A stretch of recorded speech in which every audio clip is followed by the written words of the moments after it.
Gary V just tweeted he needs more LeBron rookies. And I am excited about that.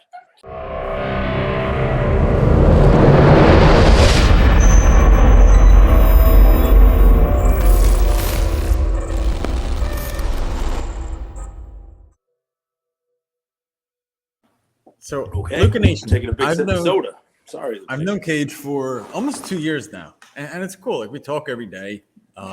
We got to know each other virtually. I guess we're Metaverse friends. This might not even be us. We are avatars. But point is, you kind of pick up on your significant other's moods. You know, when they're excited, when they're, frustrated, when they're annoyed, when things are going really well. When they're nervous about being referred to as your significant other. What, are you not my significant other? Dude, who do you talk to more than me?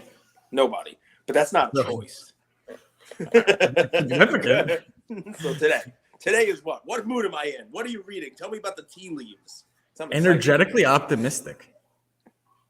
Yeah, about a bunch of things. Yes. Yeah. Yeah, and for a bunch of different reasons. I mean, that's definitely a good read. It's definitely a good read. Although, the markets are weird. There's some turmoil.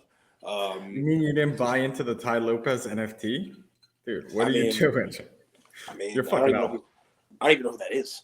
But no, so it's funny, man. We're in a fun spot, right? People are really digging their heels in about what they believe in, which is good. I've always believed that if you have a conviction in something, if you believe in something, and 90% of the world is saying no about it, but there's this 10% that's out there saying, yeah, this could make sense. Normally, in the next couple of years, there's a flip. Normally, in the next couple of years, there's, the 90% is now using it. What I mean? If you guys don't know, welcome back to Lucas Tigers Lebronzo, my best sports card podcast in the world. Hit the subscribe button, smash the like button, leave a comment. Cage is talking about the metaverse and how talking about a lot of stuff, yeah. But it's how. Do you think it's 50-50? People are split on it, 80-20? No. Because there's the camp that, real quick, there's a camp that is like, this will never happen. Yeah. Like, this is ridiculous. And there's the camp, like, I'm sitting next to my wife and we're physically in the same place, but we're, she's in group chats. I'm on, Discord. So we're already living in the metaverse. So just to give people out their context. So what's funny is, and this all came after the sale of the Topps Mickey Mantle. It's kind of where that was derived from. Yeah, I'd say it's 90-10. 90% think it's a joke, and 10% think that it's the future. And even part of that 10%, it's, hey, don't you watch sci-fi movies? I spent 3-4, I don't know, it felt like 10 hours last night on the crossover with the card ladder guys. I didn't spend time with them. They had Jay Lee on. I'm not as cool as him. You're not as tall, for sure. I'm definitely not as tall or as bold. But he's got this cool new, it looks good on him. So it wasn't a shot. It looks good on him. For all I know, people have alopecia. I don't want to, you know what that is? I'm not making fun. So anyway, he has a cool new, thing. You know who in the NBA has your hair? JJ Redick. You and JJ Redick share a bar. Dude, you are on JJ Redick's balls for the last couple of days. You've mentioned him like 11 times in the last 48 hours. He runs a good show, Cage. Now you're talking about he runs a good show. I'm scared about you. He runs a good show. What do you want me to say? Scared. Say nothing. Look at yourself in the mirror and like what you look like. Stop looking at other men. So I was on the crossover last night, and for all you guys out there, stop watching our YouTube podcast. Metaverse. Just listen to it. Metaverse. Well, I mean, most people do listen to us anyway. So Metaverse. They brought it up a bunch of times. They brought it up a lot of times, and not in a favorable way. And it's funny because you find yourself agreeing with a lot of what they're saying, right? And here's why, right? In order to have a conversation about this, you need a definition, right? You need to know what the metaverse is, right? And if the definition of the metaverse is that somewhere right now we can all put our goggles on and go into this world that's already built out, Blade Runner style, and we're in there, we're partying, we're buying things, and it's a place where people want to spend a lot of their time, the answer is no. That is, I would say 99% of the people would say that doesn't exist, right? If you believe that the metaverse, at least the forms that it's taking now, are in its infancy. You go back and look at, look at what the internet looked like. Look at what web pages looked like when it first started. That's kind of like the comparison, right? Look what computers look like, right? I mean, anybody's been to Disney World and goes through the Spaceship Earth and sees kind of how the progress of technology is. I mean, there are people who said the internet was a fad. There were people who said the internet was nothing. They said it would never happen. And obviously now think of how it dominates everyone's life, right? How the world is much smaller because of it. We can have transactions with anybody across the world easily, seamlessly, you name it. And I mean, maybe it's because, I lived it. I remember the 90s. Like, I remember going to the library and researching a paper in a book, having to look it up, learning the Dewey Decimal System. And then these computers started popping up. And you're like, what the hell is this thing? And there were computers that were more like word processors. They were gigantic. And then there were, your home computer. The house had one computer. And then the internet dial-up, making noises, horribly loud printers, games. So let's start there. Guys, take a look at what games look like. This is an easy one, right? Because everyone's a gamer, basically. Everybody knows what games look like. Take a look at what games look like first. Look at what baseball games look like. You may put a floppy disk in and play RBI baseball. But Keith, you're talking about graphics. Like, tell me right now. Let's say someone put a gun to your head and said, "Give me the definition of the metaverse in 60 seconds or less." So that the everyday man No, I'm not the person to do it. I'm not the person to do it. No, can I give you mine? Sure. Because I think people think of it as like VR, AR, all that stuff. But I for me, it's a little simpler. Like, I think Web 2.0, we were all like logging in, right? Logging in with your username and password. You'd have your credit card linked, and that's how you would transact on the internet. Not just buy shit, like get into different clubs or different whatever. I think now we hit that connect the wallet button. So to me, the metaverse is just pump the brakes, killer. To me, I'll tell you what I'm talking about is digital communities and a way to verify that we're all part of the same community. Yeah, but there already are digital communities, and you can verify you're part of a community without having a big metaverse, a catch-all metaverse, which is what people are saying. There have been online communities that people have been part of for decades, and you can verify people are members. First off, if you let me not jump down my throat right away, I'll give you an example. This all started from the conversation on the Topps NFT, right? The card, the digital card that was sold. And we started talking about the card as a metaverse. But really, I don't think of it that way at all. I think of it as... What do you mean? Wait. I'm not going to jump down your throat. But when you speak, you have to be artful with what you're saying. No one thinks of a mantle card as a metaverse. You said we think of that card as a metaverse. What is that? That makes no sense. But the conversation, the comments, Chris Hodge, Mount Rushmore, the one that we're kind of referencing back to, it went into the metaverse conversation. But that's not really what it is. It's just digital virtue. The metaverse in your world. That's what I'm trying to explain to you. It's digital virtue signaling, not the metaverse. You make conversations hella. So I don't know what that means. What does digital virtual signaling mean? I don't know what that means. Virtue signaling. Like, I own this card. It says something about my digital identity. Like, you wear a Rolex, and when you go out into the general public, it says something about you. You drive a Mercedes. It says something about you. So why do you need something about you digitally? Why do you need a metaverse for that? Can you do that now? Can you do that now without a metaverse? And also, you set out now 5 minutes ago to define metaverse, and your definition so far has been 1.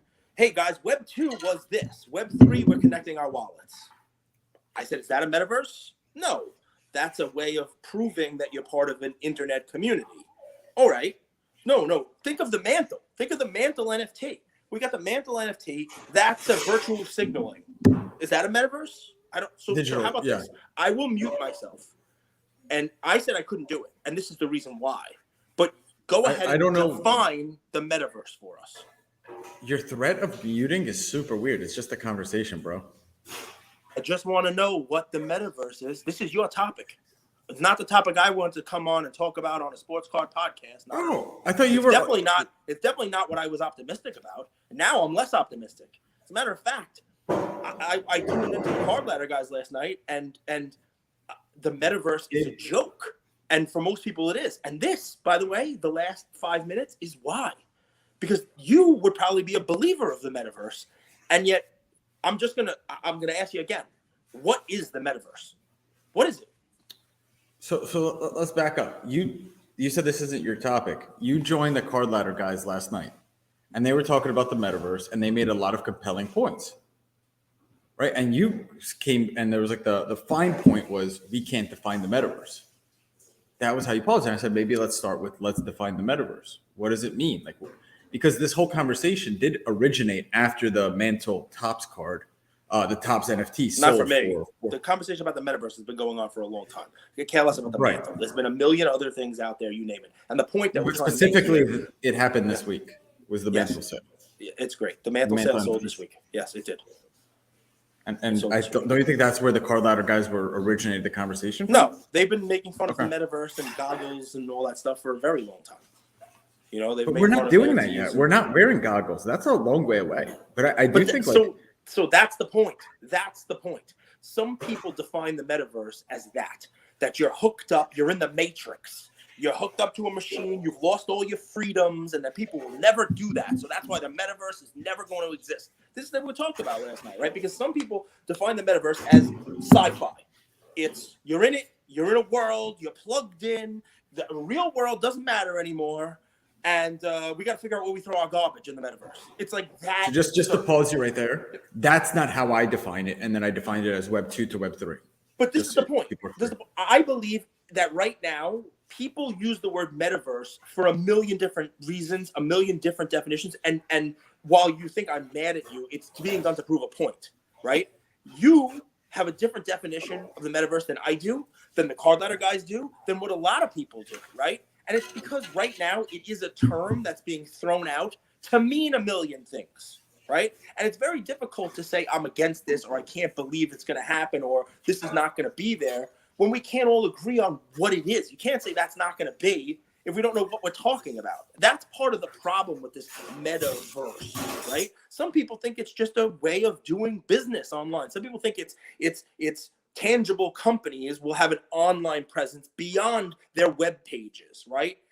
Think of it this way. While they were talking last night, right, and there's no way, people are not going to strap their heads into the deal. You know what I was thinking as a metaverse? And obviously I couldn't say this because I was just in the chats being a troll, but being polite.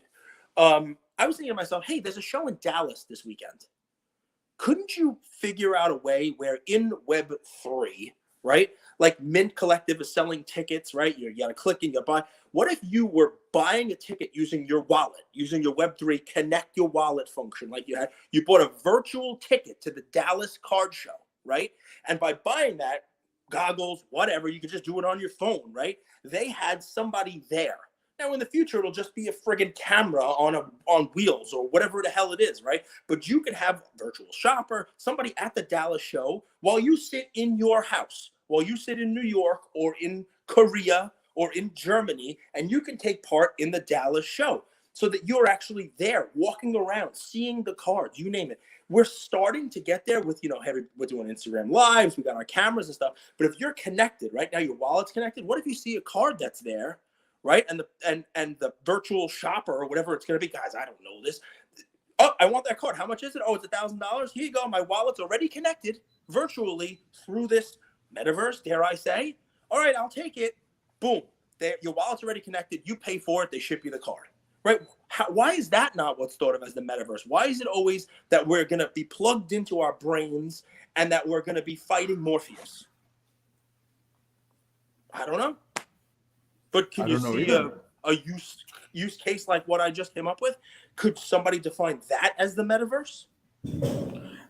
Dude, I define it as the way we're running our Luca Tiger NFT project.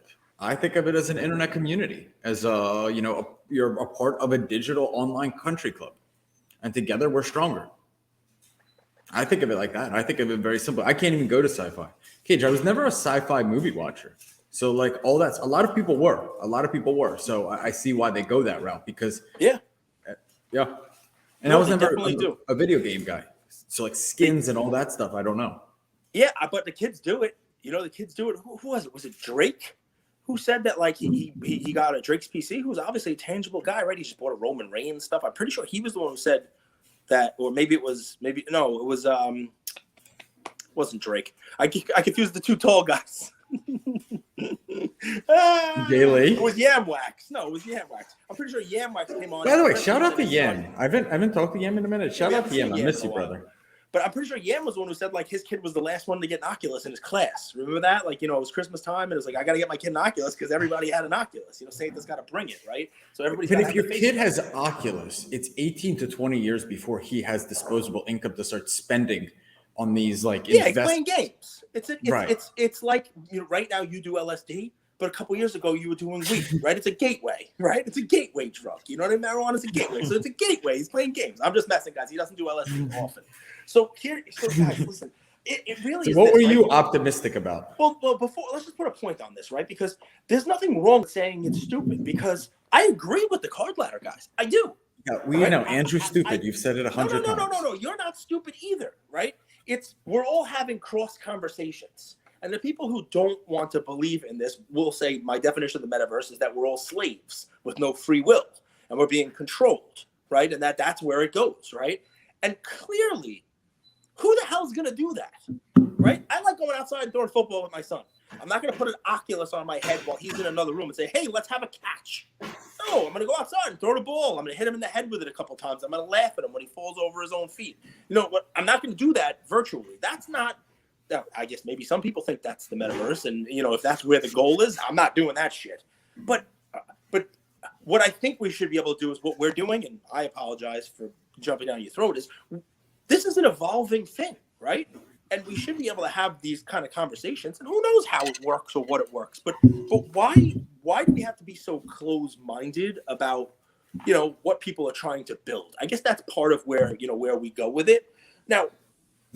You don't jump down my throat. I'm having a relajar type of Saturday. I'm just chilling today, so nothing's gonna get me phased.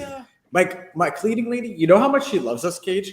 She offers to cook us food. She comes over and knocks, and she says she likes us that much. Listen, bring her over. Dude, we talked about her a couple times. Bring her on the camera. Let us say hi to everybody. Everybody wants to see what everybody wants to talk to her. No, you don't want to. She makes such delicious food. It's incredible. So I'm having a chill Saturday. You don't jump down my throat. It's a good discussion. No, it's NFTs and crypto and metaverse in a long time. And because the sports card community, the tangible community, they don't want to hear it, and that's fine.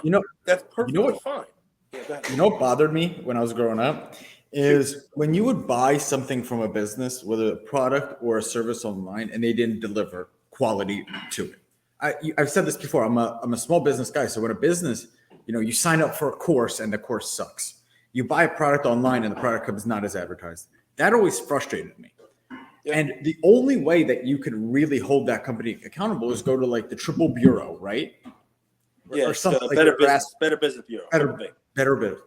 Yep. With NFTs, I believe the membership to that business, like let's say I subscribe to a business and I buy their NFT.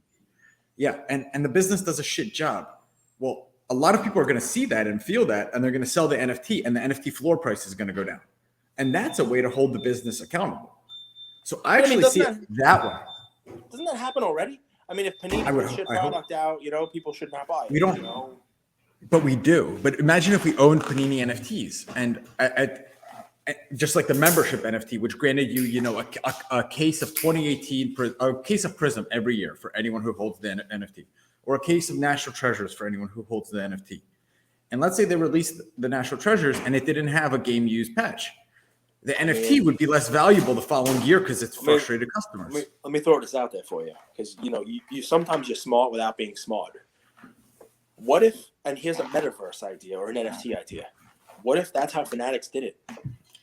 What if allocation became, all right, we have 20,000 people who want to buy an allocation of our products this year.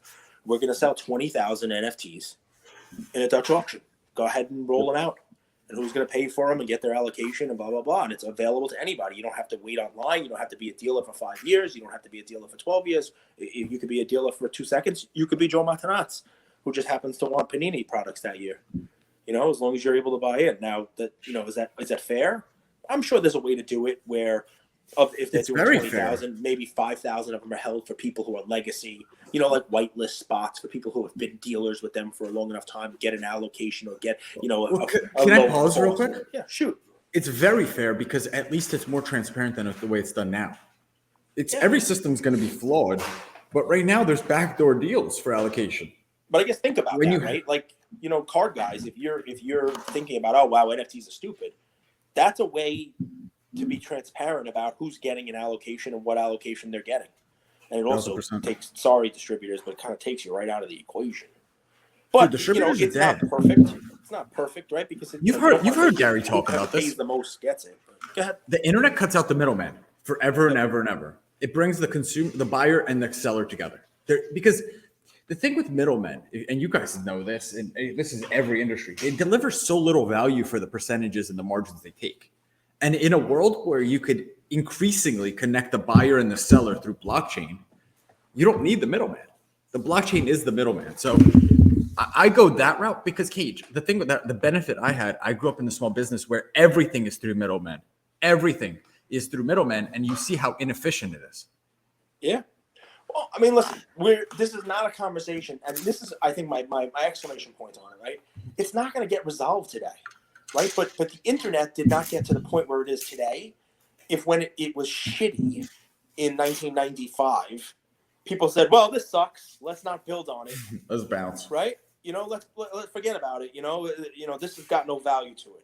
And I think it's short-sighted to say, okay, well, if this is the metaverse, look at these goggles. That's stupid. P.S. I've done this with you. Type in, Oculus fails and watch the videos. They're the funniest things in the world. It really is. But that's where we are now. No one's asked yet, but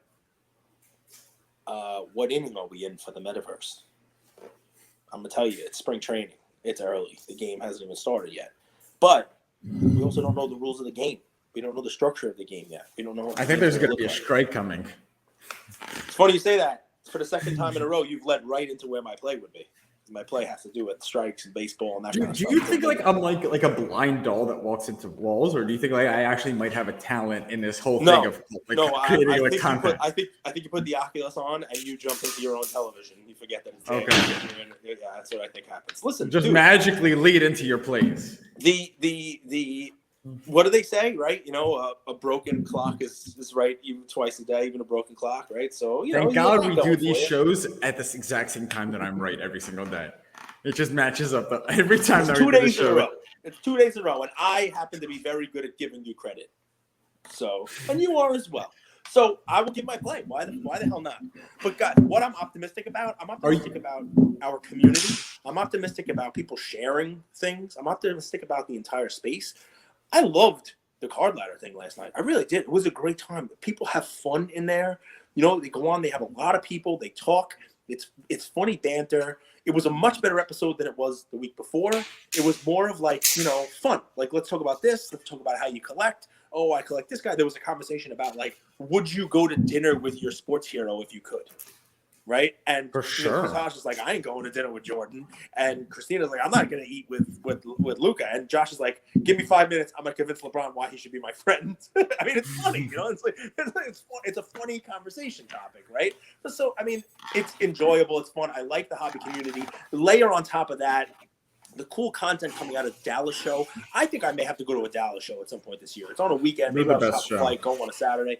They seem to be doing a very good job down there of bringing out, the best cards and some. Look, maybe it's just that every content creator's there broadcasting about it, and we just get to see it on the precursor to the metaverse, Instagram. But it looks like a great show, and they do that. They do it every 2 months. I mean, that's not one of these annual, things. It's not one of these quarterly things even. They have 6 of those shows in Dallas a year, and people seem to bring the heat, and it takes everybody out of there. So I've never been, but from what I see, it looks like a really good show, and it looks like people are making deals, which is cool also. We're not getting our cards back from PSA, but we've seen a lot of SGC and PSA and card returns. I was on the phone with PSA yesterday. No good news to report. I call them as soon as they open, and even though the minute the clock strikes, I'm somehow 12th online. I don't know how that happens, but it is what it is. You tell me, is that a good business model? If if you're open for 30 seconds and there's already 12 people online in the queue for customer service to complain, I don't know. What does that say? But anyway, it is what it is. Take a breath. You know what I noticed? The week that you're getting fit, you have more energy. Dude, I'm down 10 pounds. I'm down 10 pounds. 10 pounds. What does that say if you could lose 10 pounds in a week eating cheese? It means I'm a fat bastard. I love this. I'm down 10 pounds. I ordered pizza, but I just took the cheese off the top. A couple, I take a couple good shits and that's 10 pounds. Dude, I can lose 10 pounds cutting my friggin' toenails. What are you talking about? I'm a big dude. So anyway, listen, it is what it is, right? So yeah, I have more energy. I'll drink a little soda, so that always helps. But yeah, guys, the more you get to know Cage, the more you learn about the guy and what really kind of gets him excited. I'll tell you, the amount of people that posted on their story, posted in Discord, the Tiger NFTs with the necklace traits, and we started sending out people, here's a Top Shot, here's a Panini Direct. It's not a lot, but I think that got Cage fired up to see how many people out there love us, support us, and they're happy with the project, right? You never want to build a community where people are unhappy with what you're doing. Dude, I love it. I want more people in. I want to send out I have thousands of Panini digital cards I want to send you guys. Cam Johnson hit a killer shot last night. We were watching it. It was really funny. Dude, on the crossover, Josh is a Suns fan. He was delayed. So, I was trying to ruin the game for him in the chat. And I'm like, oh, Josh, get ready to fall off your seat. It was 10 seconds before Cam hit the thing. And he's like, oh, it was really funny. But I sent somebody a blue circles at a 99 Cam Johnson today. I sent the Giannis Top Shot moment. I mean, I'm not sending crap. I'm trying to send some decent stuff. And maybe what's funny about this is maybe Panini will get wind of that and say, holy cow, we're getting people to create accounts for them. Maybe Top Shot will say, all right, we just brought in new people from this, and maybe they'll give us stuff and we can give better stuff to people. I mean, that's the way this stuff is supposed to work, right? It's let's all work together. And, it is what it is. We'll see. But I do. I enjoy that. I like the love. I definitely do. I feel like an idiot today. So I'm going to give you a couple cool stories and then more things that I'm optimistic about. There's so much. I'm excited about Mint. I want to talk about PWCC for a minute because I texted you and I'm like, they do a good job too. I just got a lot of love for the hobby today. I got to play, but I also want to make you guys laugh because I am a bonehead, right? I'm a bonehead. So I got these chairs in my kitchen. They're high. I got a kitchen island. It's high. It's bar level, and I got these high chairs there.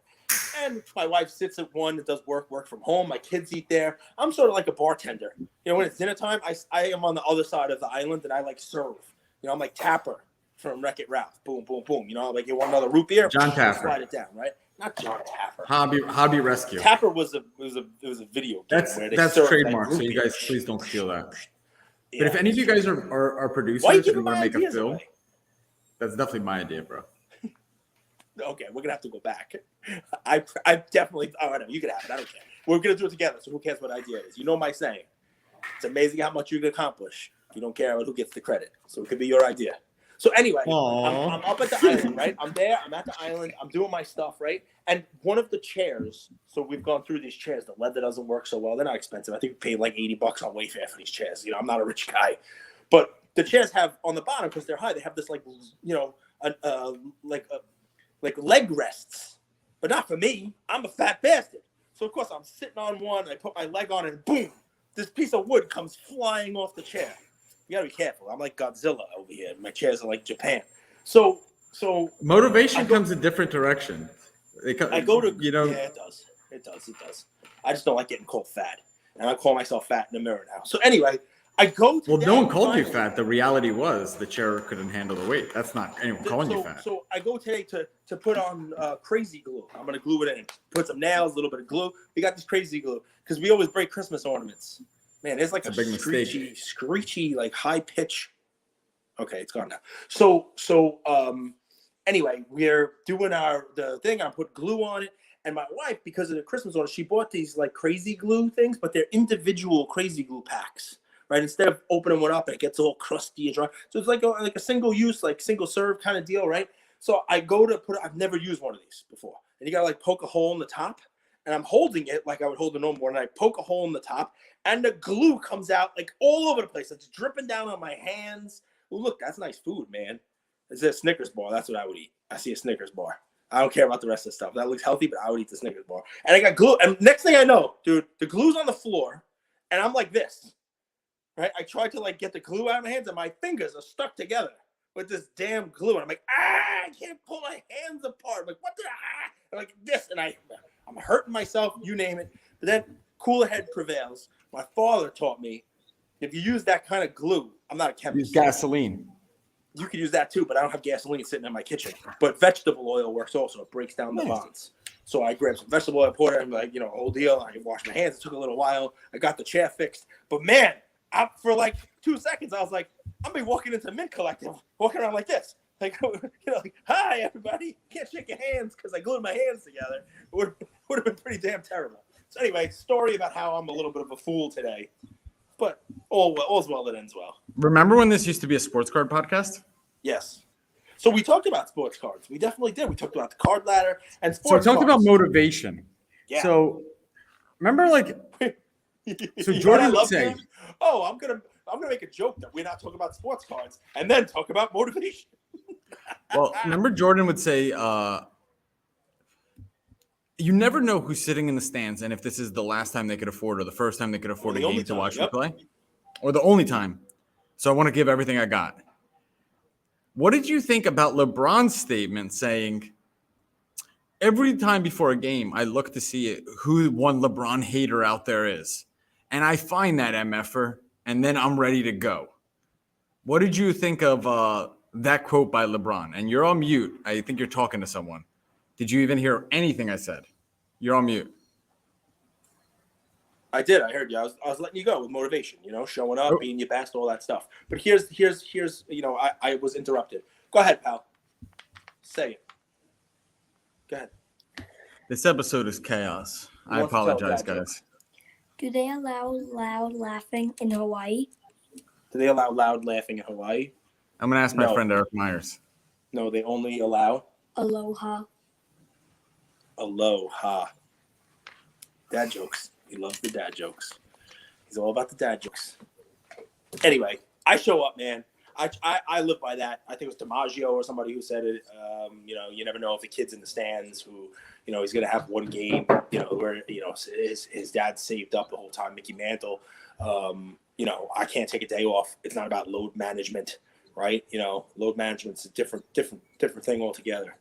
But I mean, think about it. There are players in my generation who did the same way. That I saw a post the other day. Michael Jordan, in a 32-month span of 32 months, had 3 rings, 3 Defensive Player of the Year, I think 3 Finals MVPs, 2 or 3 MVPs, and 0 missed games over the course of 3 seasons. It'd be unheard of today. It's a 3-year stretch that no one would even think about doing. It's a different thing. I'm thinking a lot about, like, they say you have to leave at the right time, right? Sometimes you have to retire at the right time. No, I'm wondering if LeBron's overstayed his welcome. Because I'm kind of feeling everything that I see come out of his camp is hurting and tarnishing his legacy more than helping it. I got to tell you, I may start collecting LeBron soon. Because you know me, I'm a contrary guy. And part of the reason I never bought into LeBron was because everybody was talking about how great he was and the fact that they loved him and he was overhyped and the whole deal. But now he's not loved as much. Now there's, maybe a little bit of a segment of the hobby, a segment of the world that doesn't love him as much and is I think not appreciating the overall body of work that LeBron is and has put on the court. And I think if they don't even make like the play-in this year, and there's a chance to buy in LeBron at a low amount, I think I might think about it. And it's a great topic. It's a great thing to bring in. Guys, check out my post from today. I posted about an hour before we started. And it's really where I thought Andrew was going to go with this. Gary V just tweeted he needs more LeBron rookies. And I'm excited about that because personally, I need a 1998 Flair Jordan card that apparently is $200,000 and looks like ass. We can talk about that too. By the way, we'll get into Gary. It's hideous. I sent Andrew a picture of the 1998 Flair Playmakers Theater Jordan. I'll which pull it up in for you guys. Give me a PSA sec. 10 is a pop 3. And I said, Yeah, this but that's card where is you're gonna buying do- the card. I said, this card's going to do major numbers. And he said, this is one of those situations where buying the grade and not the card, that card is ass. That card is disgusting. And I tried to explain to him the difference between, subjective and objective, and how anybody who wants to say a specific type of art is ugly has an interesting mindset, right? I mean, you may think something's ugly and I may think it's beautiful. That's part of what, different strokes for different folks is all about, right? Why variety packs are better than just buying one thing. So we can all kind of like our own stuff. I happen to think this is a gorgeous card. There are only 100 of them made, and it's a very tough grade. And what I tried to explain, look at that, you think that's ugly? You're nuts. What I tried to explain was it's not even during his playing years, by the way. 98? Is he playing in 98? Yeah. No, I don't think so. I think No, he retired. it was second retirement, right? It was right after the 70 win deal. So it was probably right after. And you're probably being made, it was probably being created. But here's the deal. People talk about supply and demand, right? Oh, man, that card, it doesn't matter if there's only 3 of them. And Andrew actually went as far as to say, hey, don't just say there's not that many PSA 10s. That doesn't mean anything. Look at this card. And he sent me a 2012 Prism Larry Bird PSA 10, I think silver, right? You want to talk about not during his playing days. It's decades after his playing That's why days. I send a cage. So I'm like, how can you compare those, right? It's all about demand. You know how many thousands of 90s, high-grade 90s insert Jordan collectors there are? People go nuts for it. You've seen the prices. After his playing days? And yeah, this card, the reason why I singled it out is because I know Jordan insert market. I know how rare they are. I know how infrequently they come up for sale.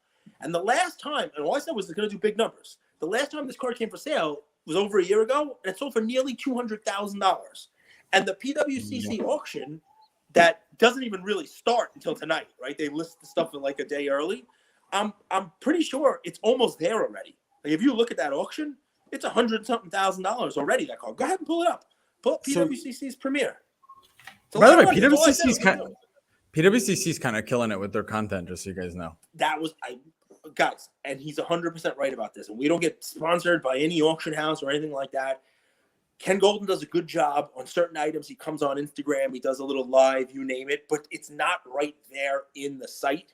The premiere auction for PWCC, one of the things that sets that apart from anything else, if you click on what you're buying, if you're thinking about buying, thinking about bidding it, they have a little video of it. It's on YouTube, but it's right there on the auction. You click on it, and there is, I think it's Brent, he's going over the cards, and he's saying, look at this one. I've handled a bunch of these. This one's got great centering. I've handled a bunch of these. This is the best looking 5 I've seen in forever.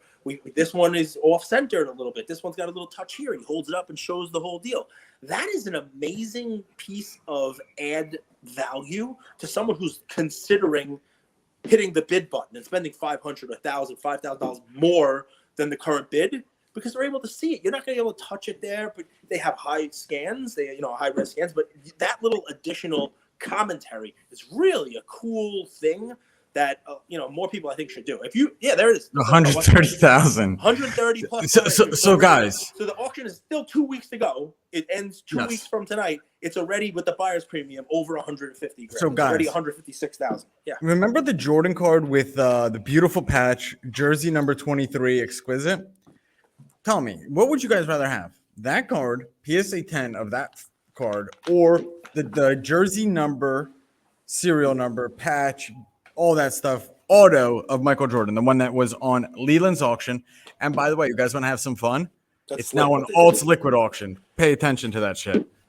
That was slick. Somebody bought it and is turning it around. Somebody's trying to do a little arbitrage on a real high-end card. It's going to crush it. It's going to crush it. It's going to make Leland's look so bad. It's an interesting thing. We'll keep an eye on it. What Andrew's talking about is Leland's. They had the 25 auction in collaboration with Mint, and a lot of the cards had reserves. There wasn't a lot of promotion on it, even though we had them on here. And we had on the owner of the Jordan card. We're talking about the exquisite. Was it out of 50? But but it was Jordan's number. It was 23 out of 50. Nice patch. Looked like it was maybe a U from the Bulls. It was a It J. was a J. It's not really It was a J. U, but it looked like a J. Right. Yes, it was a part of the U that could look like a J. It wasn't Jordan. There wasn't a J in Jordan's name. But if you wanted to, you could try to convince people that. So, but please don't do that because it's not cool. So it sold. What did it sell for? 100 and something. Yeah, like 150, 170 160. maybe. Yeah. So and we thought it was going to go higher. We thought there was an interesting conversation to be had between that and like the Jordan PSA 10 rookie. And well, it would go higher. Purchased by somebody, and immediately, so that was in January. Immediately now is back on auction and being sold on Alt Liquid auction. We're gonna see. We'll see whether or not that was just a bad sale. Whether the amount of press an auction gets matters. It's press and tech. Auction houses need to invest in technology. It has to be super simple. Create the account. The UI has to be good. You can't have these ugly ass like Web 2.0 1999 websites where people bid on $100,000 items. Like it's unacceptable. When does that end? Next Thursday, I believe. 2 Thursdays or next Thursday. I'm not sure. So guys, there was a post. It was like I crossed this PSA 7 over and it got an SGC, I think 10 or 9.5. And someone in the comments wrote like SGC care to explain. And I wanted to reply back, PSA care to explain. So, and my thought is this, guys, like I've seen more overgrading of cards this year than I have in a very long time. Explain what you mean by overgrading, because it sounds like you mean they're giving a higher number. No. They're dinging you for things for grading harder. They're grading harder. They're dinging you 2 or 3 points for what they used to ding you a half or 1 point. And I've already talked about PSA doing this. I'm not going to talk about them, because I think they're actually pretty fair when it comes to grading. Sometimes they do overgrade. But dude, CSG, if you guys want to go have some fun, go try to find a CSG 9.5 or a 10. There's like none of them out there. And definitely none of those like quad 9.5s. And all you have to do is go search like CSG 8.5 in eBay. It's actually a really fun search to do because you're going to get so many different cards. And a card to look at is the Jordan Refractor in an 8.5. They gave it a 9 corners. This guy has perfect corners. They give a little white blemish that BGS might have given a 9.5 or a 10.4. They give it an 8.5 or a 9. I've never seen a company, and you guys could go have some fun. CSG 8, CSG 8.5.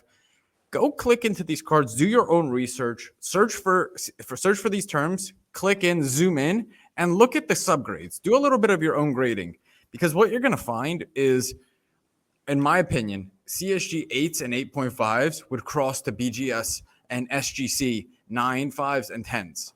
And now one company is getting cards back in a reasonable amount of time. The other isn't. So my play today is taking very cheap CSG 8.5s, 8s that you inspect yourself, because eBay has good images, good scans, and crossing those to SGC 9.5s and 10s. And I think that's not to say that SGC is grading wrong or too easy. In my opinion, CSG is grading incredibly, incredibly, incredibly difficult. And go do your own research, and I think you'll see that I am right on this. Okay. Any card? Just a card person collects, doesn't make a difference. Have you seen any type of card that that they've been kind of digging, more so than not? No. It would be like this. It would be like, how eBay has alerts, and you could search, you could put terms in, and anytime there's new listings, they'll send you like alerts. Yeah. I would look at, I would set an alert for CSG 8, CSG 8.5, and CSG 9. And anytime there's new listings, I would go and check the ones that have really good images, look and try to grade the card yourself with your eyes. And I think you'll find that 50% of them are overgraded. And I would look at those for a deal. And let's say like a Jordan Refractor for sale for like $1,000. Mm-hmm. Let's say you could scoop that for $500 and cross that to SGC. And in the 9.5, that becomes a $2,000, $2,500 card. I like that. There you go. I mean, I like it as well. I mean, it's just like a little arbitrage on. And dude, I would say do your own research in the sense that pick out the cards that you think would grade well. We didn't get a chance to talk about Gary, right? We didn't get a chance to talk about Gary. So I like the CSG play. I definitely like it a lot. We've heard from our community people getting back grades that they're grading really difficult on their cards, and people who are experienced graders, and maybe we can even try some of these ourselves. Which are pretty transparent. Maybe I'll find a couple of CSGs and crack them out myself, send them, and see what happens. Dude, when I move to Florida, I'm gonna do it. It's gonna be. I think why I'm moving partially to Florida is I see so much opportunity in cards this year. You heard it here first, folks. Andrew's moving to Florida because he's tired of weed and wants to move up to crack. Do you remember bath salts? Yes, of course I do. Florida was doing that shit. Dude, Florida's a weird. No, I don't want to do any drugs, actually, Cage. Nice. Do you see Brittany Griner? You see Brittany Griner arrested in Russia for like a. Yeah. Oh, man, they got those so beagles much. everywhere. Those little beagles, they're after you. But so I recommend that first 20 minutes of that episode, Andrew drops bombs in Atlanta. I recommend that to everybody. That's like, if you have not heard the show, or if you're looking at it, you recommend a friend to watch the show, watch that. I pull it up on YouTube for people. I say, here you go, 15 minutes, going to change your life. And it's Andrew drops bombs in Atlanta. Enjoy it, guys. It's a lot of fun. That was a weird week. That was 1 week ago. Dude, it's amazing. It really is amazing. And it's amazing to think about how far we've come. COVID is about finishing up its second full year. What is COVID? I don't understand what that is. Exactly. It's Ukraine now. That is not news cycle. Here you go.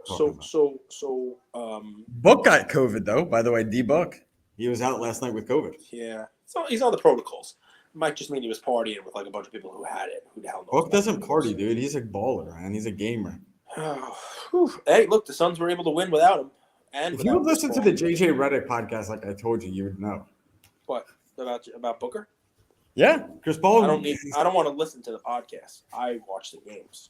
So Gary V says he's looking for LeBron, right? You say first your response was, "No, I don't want LeBrons. I want 98 Jordans," and we took us in a different direction. So it's a polarizing topic. It really is, because if you take a look at the comments, you can pull it up if you like. Pull up my page, because I only had it posted for like 20 minutes before we started this episode. It would have been, interesting. Maybe we can talk about it again tomorrow. But there are people who are lawyer guys, please. Well, follow me. I think I'm up to 2,300. There's like thousands of you guys listening and only thousands of you following Cage. It's ridiculous. Yeah, so there's the post. Look at that awesome post. I got the Bulls 45 jersey, the He's Back, over Gary on Twitter today, saying need more LeBron rookies. And there's a lot of comments. And it is. There's nobody who's like, if he's back, he's back. There's either pass, like hard pass, or hey, that's great, bring him back. A couple are like, hey, but if he brings back his following, he's got to make sure they know it's not going to be like what it was last time. There's a lot of great comments. I'm going to have to respond to them after we do the episode. Normally I'd be responding immediately when I post something like this. But what do you see there? You see any fun comments? See, I said he puts butts in the seats, and there you go, the wrong butts. You know what I mean? Like, it's funny, It's so. What's your take? Would you welcome Gary back with open arms? Did we do him dirty and chase him out of the hobby? Is he putting the wrong butts in the seats? What is your thought? Is he just talking about LeBron because he knows a lot of people who have LeBrons and doesn't want the value of him going down? So a tweet like that might make people go chase LeBrons and it bolsters the value, and he's not really coming back. Like, what? You tell me. What do you think? So, okay. So like you take the ocean, right, and you break it down. It's an ecosystem. We're going right? deep. Here we go. It's an ecosystem. Okay. You have sharks, you have fish, you have minnows, you have algae, you have coral. You have all of these things that need each other to survive. It's symbiotic. Some things are fucking ugly. Some things are slimy. Some things are shark that just destroy. Some things are little pufferfish who are so sweet. Some are turtles who are the cutest. Don't mess with pufferfish. Don't mess with pufferfish. The point is, ecosystems need different characters, different types of species to survive. And I think there is a bit of like egotism into like, no, this is how you should do it. And frankly, none of us really know how it should do. And they're so complex. You need all these different pieces that come together. So yeah, I'm not one to try to. I do judge because I'm a human being, and I try to remember like Yeah, the more the merrier. We all need each other for this thing to really work and survive. I like your version of Finding Nemo. It put me in a fun place. I wanna go. You love scuba diving SeaWorld. now. You love SeaWorld. I do. Right? I love SeaWorld. I Do consider you ever feel myself, bad for the dolphins and animals? Yes. Yeah, I have a connection with Shamu. I mean, I kind of am like I would eat that much fish if they put me in like a container like that. I would just be swimming around. I wouldn't want to do tricks for them, no matter how many fish they gave me. So yeah, So I feel you know corporate America? yes, I do. In my brain, that's well. what corporate America is to me. You're being fed fish. They're just feeding you for being. And Yes. every once in a while, you have to do a trick once or twice a day. Yes. That's corporate America. Yeah. So But I can't leave.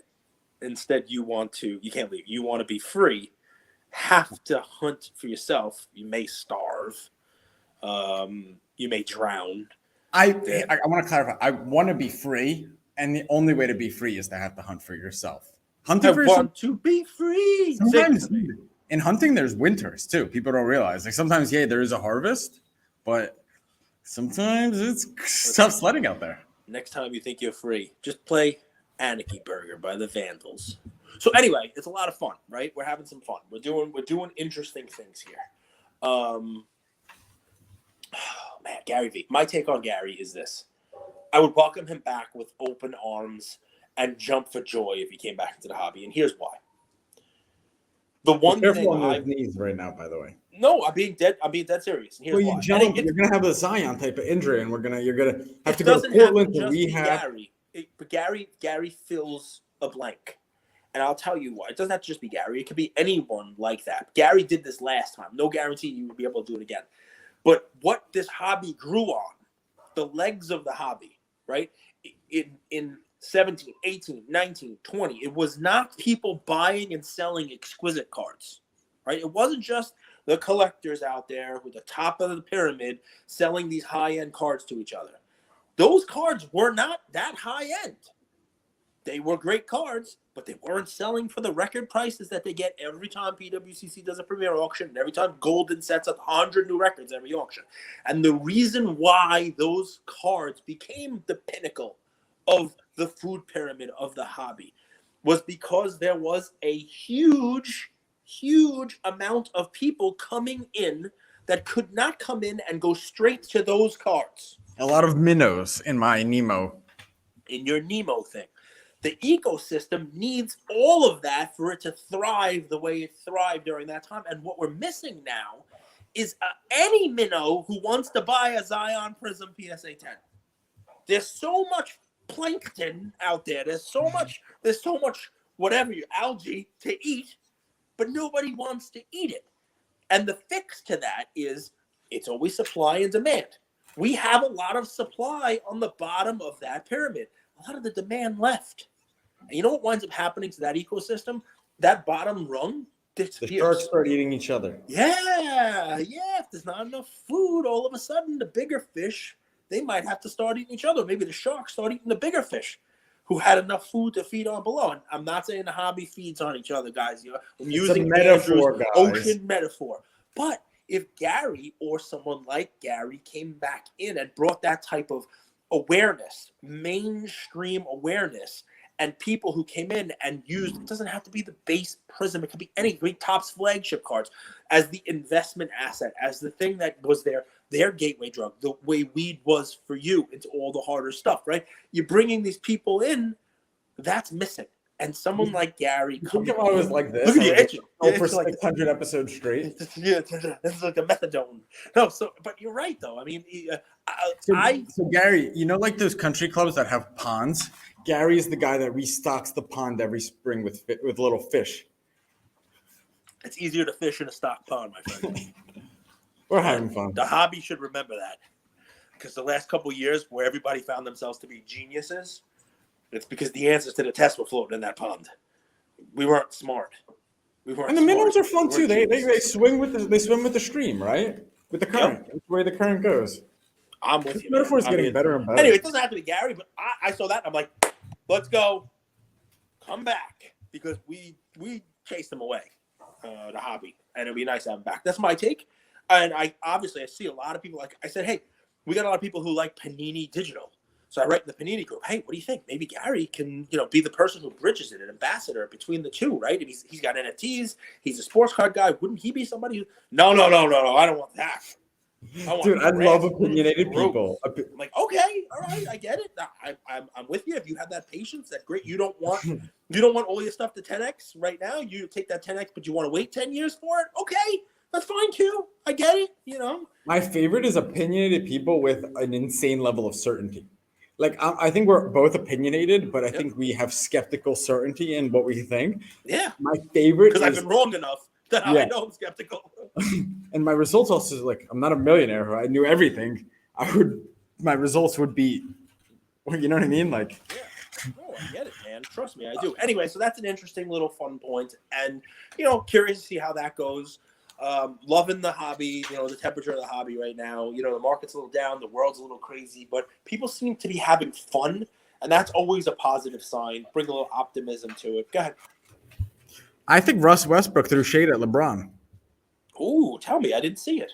So like his last interview was like, he said a lot of things, but it ended with being, "I'm not a quitter," right? Like that's not my demeanor. You see that? Yes, I saw the "I'm not a quitter" thing. Yes, I mean everybody's using it. He doesn't quit on the tough times. Yeah. Is actually how he. And I think that the underlying current that no one talks about in the NBA is that LeBron is a quitter and he quits on his teams. And everywhere that he's gone, he's left it for worse. He's left it when things are tough to go somewhere else where the grass is greener. I mean, and now that the Lakers aren't doing well, Bronny James and me playing together is now the grass being greener. I mean, listen, yes. Remember, it's just like the metaverse, right? It's easy to say the metaverse is stupid when you think the metaverse is this. When you come at LeBron and you're able to say, he's not the greatest of all time, here's the things I don't like about him, right? Here's the things that are wrong with him. But if you take a step back and realize maybe the metaverse is not the Matrix, maybe it's just something a little smaller right now, maybe it's building. When you look at LeBron, you say he's made every place worse. He's played for 3 teams, and he's won a championship on all 3 of those teams. The fan bases have gotten, a championship from him in Miami, multiple. They got a championship from him in Cleveland when he came back, and the Lakers got a championship from him too. Say what you want about bubble championships or whatever it is, but there are not many people who can say that. I mean, Jordan went to the Wizards and didn't win, and I'm a Jordan homer, right? So it's a legitimate argument. It just depends on what your measuring stick is. That pendulum. Right? It's not the pendulum. It's like the scale, right? Yeah. There's good arguments on both sides. Exactly. And, we're reasonable enough to kind of concede when there's one being made against us. That's kind of the. But this wasn't – I interpret it as Westbrook throwing shade. Another thing, this is the kind of stuff that makes me never want to invest in this guy. If you guys watched the last play, Knicks versus Suns last night. I know who you're going with. If you guys watch it, see, a lot of people watch Cam and he banked that shot in. He got on balance. He shot the shot really well. He squared up. But watch RJ Barrett on that play. Dude, the guy looks like a chicken with his head cut off. And this is someone who now is the main guy because Julius Randle got ejected. Yep. And a game they should win. The ball literally goes into his hands. I think it hits his nose. And he looks like the clumsy kid who can't catch an offensive rebound. And then he starts running the wrong way. And then on dodge defense, a wrench. You can dodge a ball. On defense, he just goes he random. Looked confused. I think a lot of that is coaching. You know what I mean? Like how many times should in practice an NBA team be running a play? It's okay, we're up by 2. The other team's got the ball. They're inbounding. We missed a foul shot. Left. What do we do? Right? Come off of a missed foul. Where are you? Where are you? Who's finding their guy? And he was running around. It was like first practice at high school. It was. So, yeah, interesting. But that does show me a lot about a player and where he's at in his development. All right. Listen, it makes sense to me. So, quick play for you guys. Baseball is not Hero is another guy that I wouldn't invest in because of the turnover at the end of the game versus the Bucks. Yeah, I mean, just shows his mind wasn't right there. Who the hell knows? Maybe he's looking at his present base cards value and he's upset at the end of the game because of it. Who knows? Baseball not starting. Baseball has stopped before. And it's come back every time. We talked about 94. I gave you a cool play yesterday with the precious metal. Somebody sent me a picture. They were making an offer on the Babe Ruth that was $100 that we talked about. and they were making offers because it was $100 or best offer. And I noticed Someone a lot of stupid. someone bought it. I noticed a lot of people watching it, and then I noticed the guy was sending back counter offers. It's $100 or best offer. His counter offers were $100. So clearly, this poor guy didn't even know what was going on. He's got this. He's the cheapest Babe Ruth gold. Yeah. Are you aware that Jordan card that we were talking about, the 98 Fleer Tradition Playmakers, there's a Gretzky card of that? Yes, I am. Yeah, I am. Oh. There's a Kobe too. I mean, obviously you went different sports, but I don't think Kobe has a PSA 10. I think they're all 9s. Some of those 90s inserts, man, people just pulled them out of packs. They had a lot of foil, they had a lot of etching on them, little, chromium on it. It's just difficult to get them in what is considered a PSA 10. It's tough. So anyway, baseball. Chromium. Right? That's what the title of this episode is. Chromium. Chromium? Chromium. It's a type chromium. It's like prism, like chromium type of cards. There's a lot better definitions of this. It's of episode titles. So really, really quick, guys. It's a fun little play. You remember we've talked about this.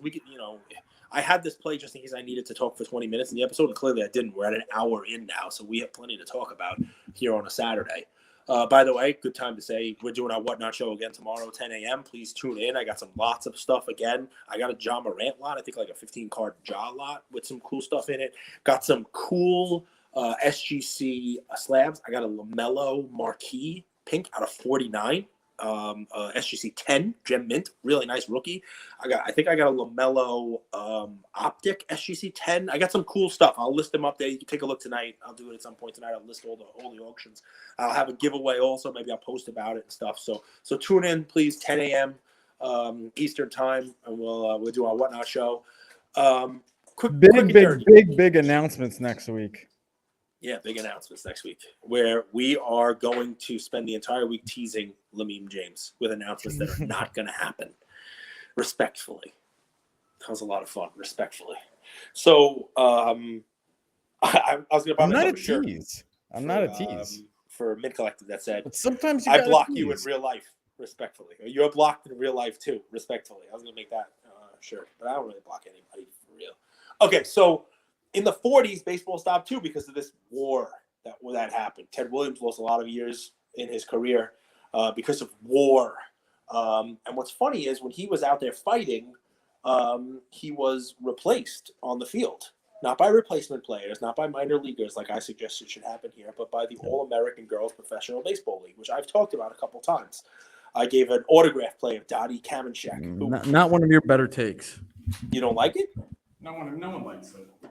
Nobody liked the women play, but we should buy like Serena Williams cards. We should buy all that stuff. So anyway, it was a ball. What's funny about it is the precursor to professional women's sports. So if we are all being honest and we're not just talking crap, and we're talking about Serena Williams as being this amazing female athlete, and we're talking about the WNBA, and we're talking about women in NFTs and women artists, and we're not just paying lip service, well, then somebody should take a look at the fact that the All-American Girls Professional Baseball League in the 40s was the first women's professional league. Wow. And, you could say it's a shit take or whatever you want to say about it. But that's got historical value, right? I mean, it's got real historical value. And why I say Ted Williams. Shit take was Keanu Reeves playing baseball. I didn't know you were going with Keanu Reeves. Dottie Kamenchak was what I said. So that was the woman's name who actually played. So I'll give you the card to pull up in a second because I'm going to go right back to Ted Williams in a second. Surprisingly, there's not a lot of cardboard about this, but we saw it, an autograph ball. These guys are in the Hall of Fame. The movie A League of Their Own was about them. They called her Dottie Henson in the movie, the Queen of Diamonds, played by Gina Davis. But they played for a long time. Even when professional men's baseball came back, they kept the league alive. Rockford Peaches, the main team in the movie, was they were the most team that won the most. I think they won 4 championships. That's what Dottie was on. But anyway. I started looking for cardboard on this because it was one of these weird things that I want Luca Nation to kind of look into, right? Like a real cheap play that no one's looking at that could turn into something, right? Because we do talk about this, right? We talk about Worlds of Women as an NFT. Wow, it's the first women's NFT, or it's one of the first. So if we're really putting our money where our mouth is, there's some historical significance to the All American Girls Professional League. Now, in 1995, Fritsch, Fritsch, made a set, licensed set about it was like 234 cards, all the players. But I'm going to actually go before that. I'm going to go in 94, but let's go to 1993. If you were to type in 1993, Ted Williams. Right? Ted Williams Baseball Card Company. That's right, the Ted Williams Baseball Card Company, which we can do a whole nother episode about. But in 1993, where there was another card boom, kind of like we have now, and there were a lot of different companies. Ted Williams Baseball Card Company was making a set. There's a 160 card set. Type 160 in there. Boom. Okay, and what does it show you? It shows you the baseball card complete set. Look, a whole set. 32. 39, you name it. So, guys, I show you this for a reason. This is obviously not an expensive play, right? Now, what I want you to do is go back up into the search, because we'll do that, and just instead of 160, type girl. Right? Because it's the All American Girls Professional Baseball League. And there you go, right on the top, $12.99, tucked in this 160 card set.